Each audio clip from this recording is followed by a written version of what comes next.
Hello students, आज हम chapter number 15 start करेंगे जो कि है न्यूक्लियर फिजिक्स। इससे पिछले चैप्टर जो कि था एटॉमिक फिजिक्स, उसमें हमने एटम की स्टडी की थी और उस चैप्टर में हमने डिफरेंट मॉडल्स पढ़े थे एटम के, जिसमें हमारे पास जो रदरफोर्ड मॉडल था, बोहर मॉडल था, थॉमसन मॉडल था। तो रदरफोर्ड और बोहर मॉडल से जो हमारे पास कंक्लूज़न आए थे कि जो एटम है उसकी most of the space vacant होती है और बिल्कुल सेंटर में एक डेंस न्यूक्लियस होता है। तो हम यहाँ पे हमारी स्टडी एटम से अब उस न्यूक्लियस जो सेंटर में हमने बिल्कुल स्मॉल डेंस न्यूक्लियस की बात की थी, उस न्यूक्लियस की स्टडी करेंगे इस चैप्टर के अंदर। तो चैप्टर स्टार्ट करते हैं। तो यहाँ पे हम सबसे पहले न्यूक्लियस के स्ट्रक्चर की बात करते हैं। न्यूक्लियस के स्ट्रक्चर में है क्या, तो हम कह सकते हैं कि हमने पहले जैसे बात की थी कि हमारे पास अगर ये एटम है और इसके बिल्कुल सेंटर में हमारे पास बिल्कुल छोटा सा डेंस जो है एक न्यूक्लियस होगा और इसके चारों तरफ जो है इलेक्ट्रॉन्स जो है रिवॉल्व करते रहते हैं। अब ये जो सेंट्रल पार्ट है न्यूक्लियस, इसके अंदर हमारे पास दो चीज़ें होती हैं, एक प्रोटॉन्स और दूसरा न्यूट्रॉन्स।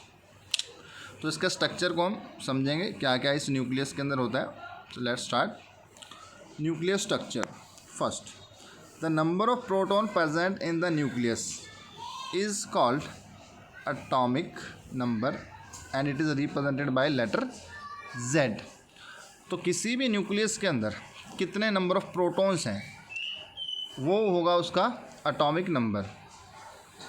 जैसे हम एग्जांपल लें, हाइड्रोजन के अंदर एक प्रोटॉन है तो उसका हमारे पास एटॉमिक नंबर 1, हीलियम में 2 प्रोटॉन्स हैं, कार्बन में 6 प्रोटॉन्स हैं।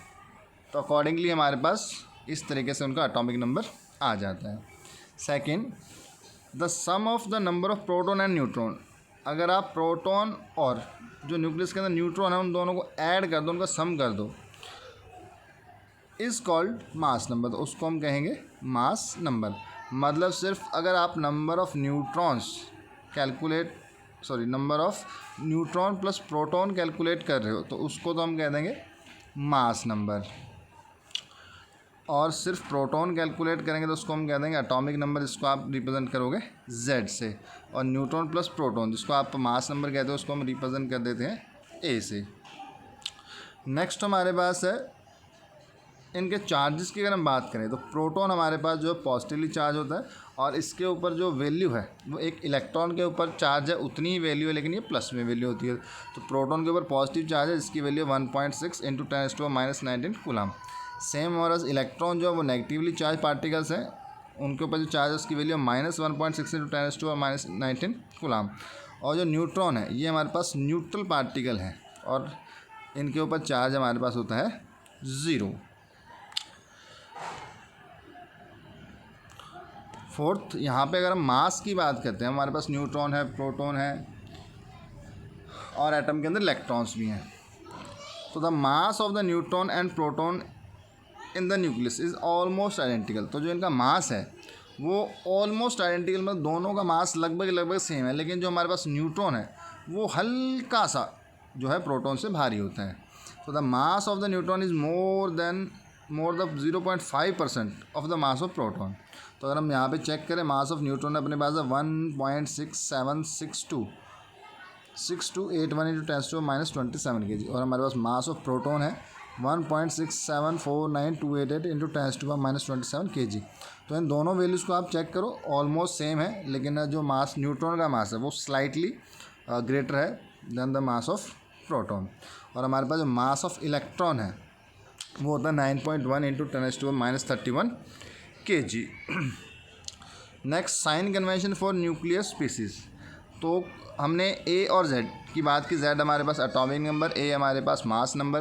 तो किसी भी एलिमेंट को आप किस तरीके से रिप्रेजेंट करते हो उसके लिए हमारे पास एक साइन कन्वेंशन है। तो आप इस तरीके से X ऊपर A और नीचे Z, या फिर आप इनमें से भी कोई सिंबल यूज़ कर सकते हो। जहाँ पे हमारे पास X वो है chemical symbol of the element, जो ऊपर A लिखा है एटॉमिक नंबर, ऊपर A लिखा है मास नंबर और नीचे Z लिखा है वो हमारे पास एटॉमिक नंबर। तो जैसे हम आपने कई बार देखा हो, हम लिखते हैं कार्बन, जैसे हमारे पास 6 कार्बन 6 12। तो यहाँ पे हम कह देते हैं एक्स की जगह हमने लिखा C कार्बन, है ना, जो chemical symbol of the element. 6 यहाँ पे हमारे पास हो जाएगा इसका एटॉमिक नंबर और 12 इसका हमारे पास हो जाएगा मास नंबर। यहाँ पे अगर आपको n number of neutrons calculate करने हैं तो हम कह सकते हैं हमारे पास जो मास नंबर है उसमें हमने न्यूट्रॉन और प्रोटॉन दोनों को सम करा था, और जो हमारे पास एटॉमिक नंबर उसमें हमने सिर्फ नंबर ऑफ़ प्रोटॉन्स की बात की थी। तो अगर आप मास नंबर में से एटॉमिक नंबर माइनस कर देते हो, a माइनस z कर देते हो, तो आपके पास आ जाएगा नंबर ऑफ़ न्यूट्रॉन्स। आगे चलते हैं, इसमें हमारे पास कुछ डेफिनेशंस हैं। जैसे फर्स्ट डेफिनेशन है हमारे पास आइसोटॉप्स। तो these are those atoms which have same atomic number but different mass number. तो ऐसे हमारे पास एटम्स जिनका atomic which have atomic number same, जिनका एटॉमिक नंबर सेम हो लेकिन मास नंबर डिफरेंट हो। तो आप यहाँ पे एग्जांपल चेक कर सकते हो, हमारे पास तीनों ऑक्सीजन है, तीनों में हमारे पास एटॉमिक नंबर 8 8 8 है, लेकिन मास नंबर 16 17 18 है। तो इनको आप कह सकते हो ये हमारे पास ऑक्सीजन के आइसोटॉप्स हैं। तो आपको मेन जो इसमें याद रखना है, same atomic number but different mass number, ऐसे हम एटम्स को कहेंगे आइसोटॉप्स।